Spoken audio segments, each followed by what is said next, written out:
ღუმერი ნიკონი, სიმდაბლე, წერილი 23.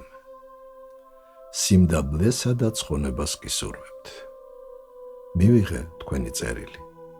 გადაჭრით უარს ვამბობ, რომ გიპასუხოთ რაიმე ადგილის შეცვლასთან დაკავშირებით. მე არ ვიცნობ თქვენ შინაურებს და არ ვიცი რამდენად მართალი ხართ მათთან ურთიერთობაში. ამის შესახებ რაიმე მაინც თქვენს სულიერ ბოძღვარს მამა სერაფიმეს ეცოდინება. ხოდა სწორედ მას უნდა მიმართოთ რჩევისთვის. მე ისეთი გრძნობა მაქვს, რომ არ ხართ მართალი თქვენიანებთან. მათთან მშვიდობა იმიტომ არ გააქვთ, რომ სიმდაბლე არ გაგაჩნიათ, რომელიც ყველასთან ურთიერთობაში მშვიდობას გვანიჭებს, ყველას იმორჩილებს. იმის მაგივრად, რომ საკუთარ თავს აბრალოთ სხვებს ადანაშაულებთ, როცა თვითონ სიძველი სავსე ხართ.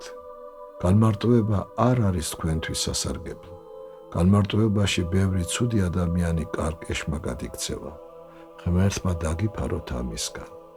თქვენ სულიერ ცხოვრებაზე ოცნებობთ, მაგრამ როცა გეძლევათ შემთხვევა, რომ გამოიჩინოთ რწმენა, საქმეებისაგან შობილი და არაცარიელი ოცნება, მაშინ არაფერს აკეთებთ.